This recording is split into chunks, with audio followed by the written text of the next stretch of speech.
Left 4 Dead 2, one of the most iconic co-op shooters ever made. Released in 2009 by Valve, it took the chaotic zombie action of Left 4 Dead 1 and turned it into something bigger, funnier, and somehow more horrifying in my opinion. We're diving deep into Left 4 Dead 2 today, from its surprisingly short development time to the controversies, hidden details, and amazing behind-the-scenes facts that shaped this legendary game that we know today. So grab your med kits, load that shotgun, and let's jump into the outbreak. At its core, Left 4 Dead 2 is a cooperative 4-player survival shooter. You can play as Coach, Ellis, Nick, or Rochelle. Or if you got the DLC, you can play as the original cast, Francis, Zoe, Lewis, and Bill.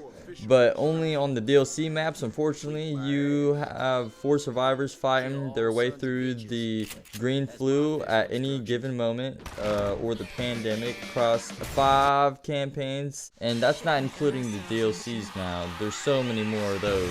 But other than that, it's set in America in the South. But what made Left 4 Dead 2 stand out from all the other zombie shooters? AI Director 2.0. Not the AI that we know today, but it's an advanced system for its time that controlled enemy spawns, item locations, music tensions, and even the pacing of the game. No 2 playthroughs ever felt the same, and that's a fact that I can testify on that.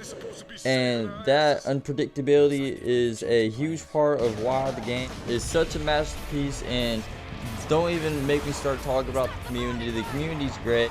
Surprisingly, the development time of Left 4 Dead 2 was fast. Me into the community right there, that's a big surprise, because I felt like this game had like at least 2 years, maybe 3 years of development time. But no, it only had roughly 1 year. Valve began working on the sequel almost immediately after the release of the first game in 2008. Now that's a little controversial in my opinion. It's kind of like Call of Duty what they're doing. But this game actually turned out well rather than fucking Call of Duty, as we can tell. The studio had originally planned for Left 4 Dead to receive constant expansions, but the team's ideas kept growing bigger and bigger and bigger until they realized that they weren't expanding on the game. They were accidentally making a new one.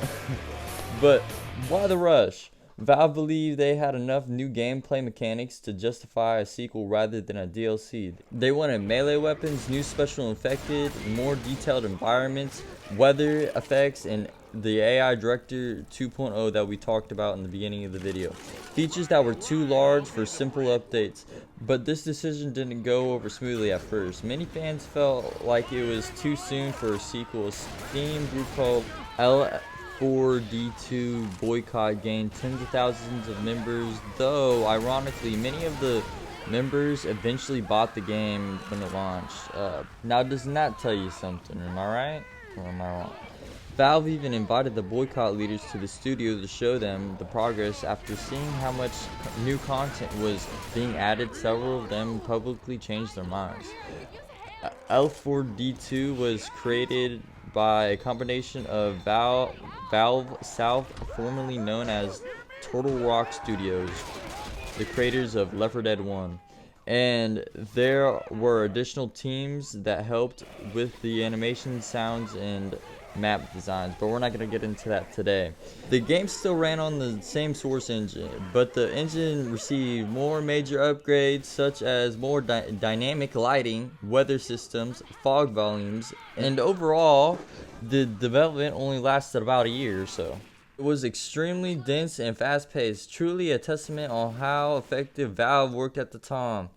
Compared to the first Left 4 Dead, Left 4 Dead 2 added a ton of new content, like new special infected, like the charger that slams you around, including into walls, off cliffs, and many different things. And you can't forget about the jockey who rides you into danger. Plus they added a spitter that makes acid pools when they spit. Then they added more oncoming infected, like the clowns that honk around the carnival map, and the riot police that are bulletproof unless you shoot them in the back, and the hazmat suit zombies that drop bio waste some occasions. Plus, they added construction workers that can't hear pipe bombs. Other than that, let's get into some melee weapons. Valve extended heavily with the melee system, eventually adding over 15 weapons, including crowbars, katanas, chainsaws, frying pans, cricket bats, and so much more. These changed the flow of combat dramatically, making hordes more manageable up close. Now let's talk about some of the campaigns across the South that I mentioned in the beginning of the video.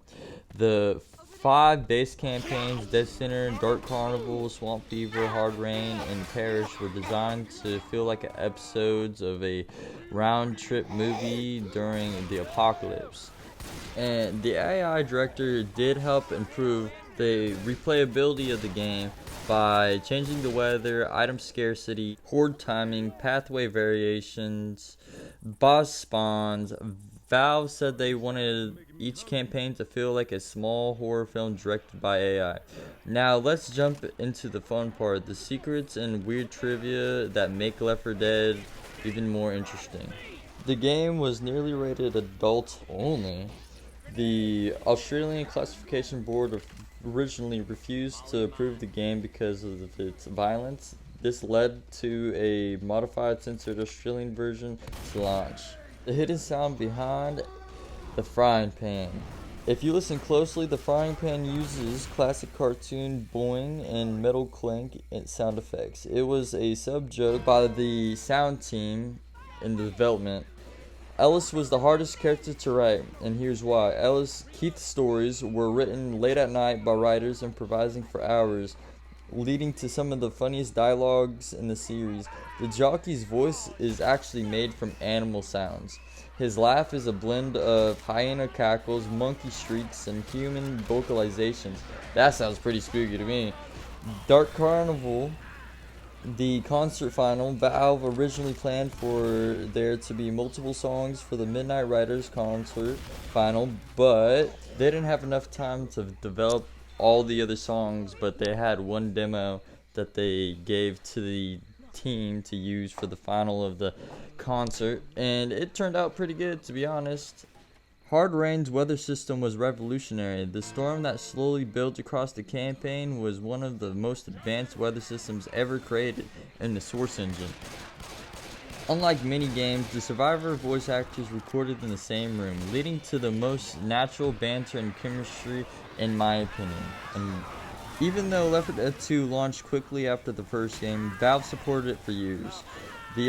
This means they updated it frequently, like new mutation game modes, workshop support, the Coldstream campaign. Even the community can make maps and models, and they started doing massive modding tools, but that wasn't to ruin the game, that was to help add on to originally what the game had.